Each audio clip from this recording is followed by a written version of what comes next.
Kailangan ko na nga magpaalam sa sasakyan ko. Opo, ibebenta ko na talaga siya. Hindi ko rin alam kung tama ba yung desisyon ko, pero wala nang urungan. At kung kanino man mapupunta yung sasakyan, sana alagaan nila. Kaya wala akong choice kundi mag-commute muna. Kaya naman, from this to this.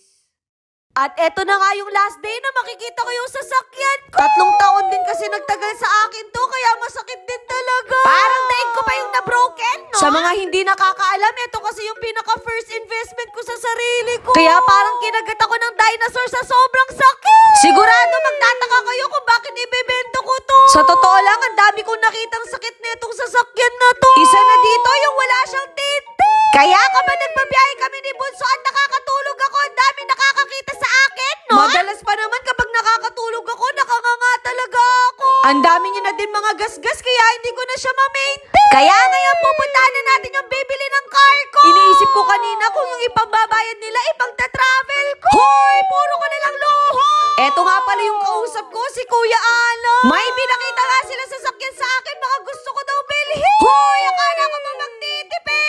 Sa totoo lang talaga, hindi ko naman ibibenta yung sasakyan ko. Kumbaga, pagagandahin lang natin siya para magmukhang brand new. Wala pa tayong budget pambili ng brand new, kaya papaayos na lang natin. O diba, hindi lang ganda-gandahan yung ambag ko, kundi sa bahay at sasakyan na. Nag-inquire na nga ako sa kanila kung ano magandang shade ng tint. Kasi ayoko nang makita ako ng mga taong nakangangana naman ako. Yung kagandahan dito, may heat rejection na siya, kaya hindi na ako mangingitim sa init. Lalo na leather yung mga upuan ko, kaya kapag mainit, para ako niluluto.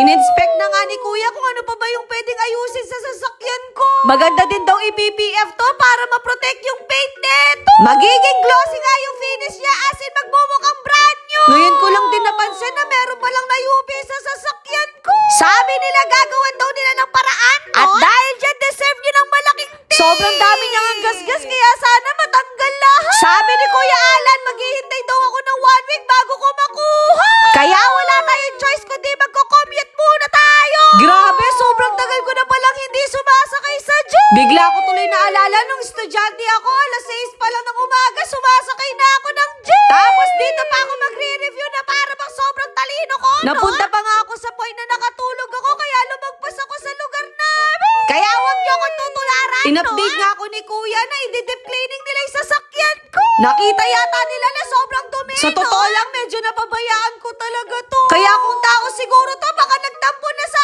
akin. Natuwa nga din ako kasi nagawa nila ng paraan yung nayupi. Feeling ko meron talagang nahulog dito, pero hindi ko alam kung ano.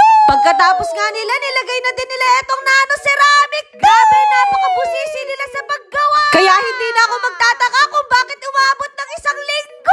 Sana talaga worth it yung ginastos ko dito, no? Pinag-graphene and polishing ko na din pala to. Para yung mga light scratches, watermarks, matanggal na Sana rin. Ganito din kabilis mawala yung mga tigyawat ko, no? In fairness, naging glossy na rin siya. Eto na nga yung pinaka-last part na ilalagay nila, etong PPE. Yung kagandahan dito, kapag may mga nahulog na objects, hindi agad masisira yung paint mo. Kumbaga, mapoprotektahan ng coating, no? O, diba? Parang naglagay lang din sila ng plastic cover. Literal na nagmukhang from this to this talaga yung sasakyan ko. What if ibenta na talaga natin siya, no? Hoy, wag muna! Aminin nyo, nagmukha talaga siyang brand new. At least kapag meron na akong nakadate, hindi nyo na makikita kung sino. Hoy, sino Kaya kinabukasan, sinundo ko na agad yung auto ko. Excited na ako, Kuya. Diba? Hindi man mukhang excited ang ate nyo, no? Wala akong masabi kundi ang angas ng pagkaayos niya. Ang tagal ko din kasi talaga itong pinaplano at sa wakas natuloy na rin. Parang everyday yata ako muna yung magiging driver. Pinakita nga sa akin ni Kuya kung gaano kaalikabok to at grabe, napakalinis na rin. At least ngayon, hindi na ako matatakot kung magkakagasgas man to, no? Hoy, wag naman! At kahit anong kababalaghan na gawin ko sa loob, hindi nyo na makikita. Hoy, wag kang ganyan! At least may privacy na tayo, no? Nabigla nga ako kasi pagpasok ko, malinis din sa loob. As in, kumikintab din sa sobrang linis. Sa Horizon Autos pa pala ako nagpagawa. Kaya ako naghahanap kayo ng legit at magandang quality, dito na lang kayo. Kaya naman nagpaalam na ako sa kanila para ma-test drive na natin. Na-amaze nga ako sa tint ko kasi kahit gabi pala, maliwanag pa rin sa labo. At least masasabi kong worth it yung ginastos ko dito, no? Ayun lang!